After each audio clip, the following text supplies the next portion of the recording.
Welcome to our community. Susie Thomas with you this morning. Always a pleasure to welcome these ladies into the studio. We've got Stephanie Libertor, Fern Bazinski, and Sue Canori, and they're all from Pregnancy Choices, but more specifically, the House of Hope at Pregnancy Choices.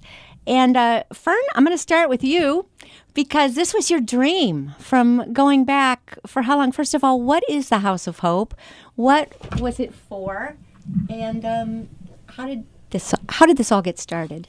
Well, it all got started, I would say, almost 20 years ago when I realized that women who need specific healing from a past abortion really needed a safe and confidential place where they could meet that wasn't a facility, that was just for them.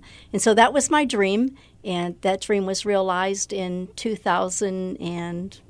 A few years ago. Mm-hmm. I would say we're going on our fourth year Wow. there at the House of Hope, and it was old parsonage donated by a church. You've made it so inviting and so cozy and so homey and safe. How is that important? Oh, that is just so important to women because we're women, and we like cozy, we like safe. We like to feel that we can be casual, that we can kick our shoes off and put our feet up and throw an Afghan over us for chili. And they just love the coziness of it, the warmth of it. And that's just so important because that helps us to open our hearts. You touch on a lot of different areas. I'll throw this to all of you ladies. It's not just the post-abortive woman, but that's a big part of it. That's what got it ignited. But then there's all kinds of grief. There's all kinds of past issues that we need to work through as women. What all do you care for when someone is coming to the House of Hope? Because it's not just someone that has had an abortion in the past and is trying to get past that. Well, House of Hope offers a study called Unbound, Refuge, and we just started a new study specifically designed to deal with childhood sexual abuse. We also have portraits, which, she wrote Portraits and Refuge and Unbound. Let's talk about that. Yeah, both Fern and Stephanie are authors of books that are used at the House of Hope. Fern, you wrote Portraits first to talk about somebody who's trying to get past abortion. And let's start there. When we're sitting in the pew on Sunday mornings, we have no idea who's sitting next to us, do we? We do not. And when you look at the statistics that 45% of women had abortions, and you look around the church. That's almost 1 out of 2. Yes, and they're there. But they don't know. They don't know each other. They don't know that no one knows. And they're sitting there in secrecy and shame, afraid, because I was one of those women for over 20 years, terribly afraid that someone in my church would find out. And so healing is just so necessary. And so many women will come to us and say, well, I know God's forgiven me, but I can't forgive myself. And so they sit there in that silent shame. It's just so important that women be healed from this deep wound. You attended something, maybe 20 years ago or something that kind of got this started. What did you go to and what difference did that make in your life? Well, I personally had 2 abortions in the early 70s and never told anyone. It was my deep, dark secret. And so I went to a conference in Michigan in 1998, and for the first time I heard a woman publicly admit that she had had an abortion. But the wonderful thing about that was that she went on to talk about the healing that she found through her local pregnancy center. I never knew that there could be healing from abortion. I just thought it was something I had to carry with me the rest of my life. What do you think of the movement now where young women are going forward and they're using social media, almost bragging about their abortions? That kind of is contrary to your experience, isn't it? Where you're saying that so many women have a hurt and deep guilt and deep shame that you've seen, that you've mentioned, that they need healed from and freed from it, and to be able to forgive themselves. This almost seems like contrary to that in that they're talking about, hey, talk about your abortion. Let's all talk about our abortions in almost a boastful way. What do you have to say about that? I think with the pro-choice movement, I think that women who are post-abortive are coming together and reaffirming that they made the right choice, that what we did was the right thing, and we're empowered. And they're just really falling back on their empowerment. And I think that they're feeding each other, the enthusiasm that what we did was really the right thing, and we're glad we did it, and we wouldn't go back and change that. And so they're feeding each other. Where women who are truly hurting and truly ashamed are not getting together and talking about their pain because it's so deep. Mm-hmm. So you have the two sides there. Do you sense that possibly a little bit that this bravado about abortion is covering up some deeper hurt that eventually that's going to surface and they'll need you? Well, I think anyone who's seen the movie Unplanned can see that Abby Johnson, that's exactly what happened to Abby, going to work every day for those 8 years and really being excited about what she was doing and believing in her heart that she was really helping women. But that you saw the hurt. If you saw the movie, then you saw the hurt that she really was carrying deep down inside. Have you all heard since this movie came out, have you been hearing from people saying, my gosh, I just saw that movie, I had no idea, and that's me, and I need to talk to somebody? Has that happened yet? I know they're trying at the end of the film to make it available for people to talk to someone if it triggers something inside them. I know a couple of women who saw the movie, and it just agitated that wound that hasn't yet been healed. Yeah. And it stirred up a lot of emotions that she's feeling, and then, what do we do with this? And we're there for that woman. What do you do with that? I know you've got portraits and these other studies and so forth. You don't say that you're licensed counselors. You're using, these are biblical healing studies. What do you do with that? Anyone? Anyone? Bueller? Well, we want to be there. There are so many men and women who are hurting from abortion, who are hurting from other grief issues, who are hurting from their sexual past. And we want them to be healed, because when a woman is healed and a man is healed, it changes the whole dynamics of the family. And then that spreads to their extended family, and then eventually into the community and into their church, and how they serve in the church and how they view the Lord, and just how they view their past. So it changes everything. It changed everything for me, and I'm sure that Sue and Stephanie would agree.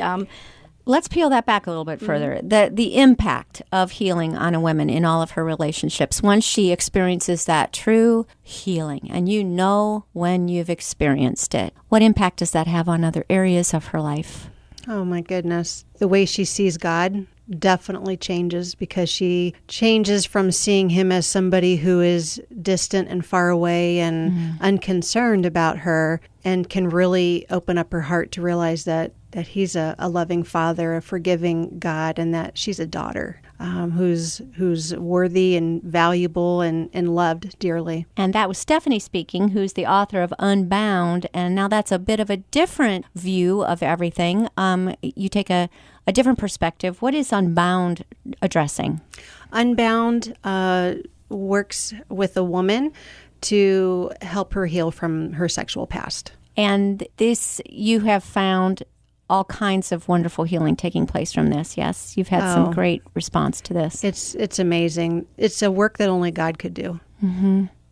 We've been fed quite a lie by the media, haven't we? Mm-hmm. Is that what you're dealing with? People coming in saying, I thought I was supposed to do this because I was a senior in high school, and you were supposed to. I think there was a movie, this goes way back, where the girls all wore beanies until they did not qualify to wear the beanie anymore. And, take it from there, use your imagination.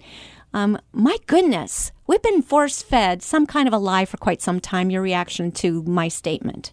I just feel like, we're force-fed how to think, how to act, and we just don't, I think we have identity issues. We don't know who we are, whose we are. And we think that our stories are too messy for God. I think maybe that plays a part into conforming, because we just don't know who we are. And the Lord wants us to know who we are and be found in him. Something I love is that you've started this new one called In the Wildflowers, which is women who can actually go back and remember a time that they were sexually abused as a child.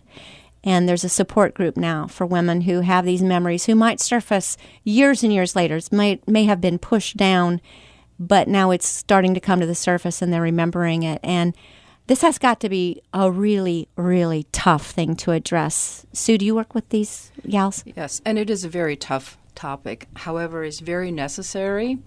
Before I came to House of Hope, I worked as a client advocate, and most of my clients that came into counseling room that have been sexually abused, and what happens to them as a child, it affects them up to their adulthood, and many times they don't even realize that it was way back to what happened to them when they were as a child. So, yeah, it's a very tough, very challenging topic, but I really feel that it needs to be addressed, and I think we're doing a fabulous job. Yeah, already started. You started with a retreat. What will the future look like for this? Will it be similar Bible studies that are offered in the daytime? Will this always be an overnight weekend retreat, or how are you going to do this one?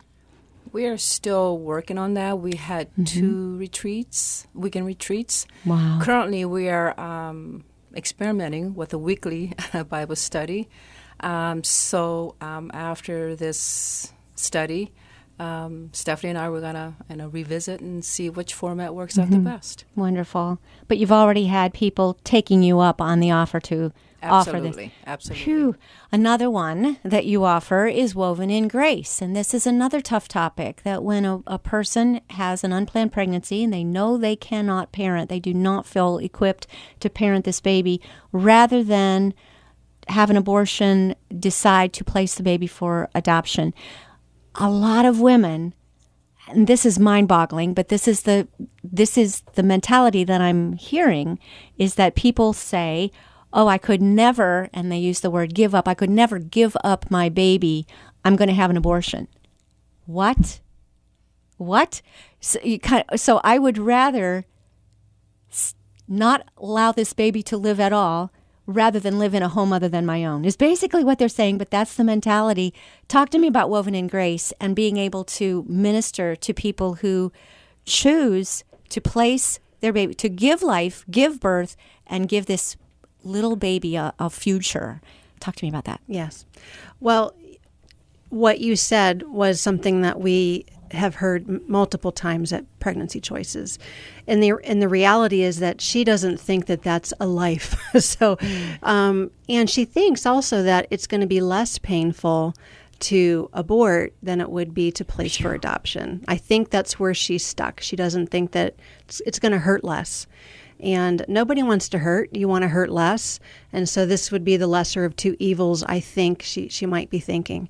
But Woven in Grace is offered on an as-needed basis. And it is led, it's a small group Bible study that's led by birth moms for birth moms.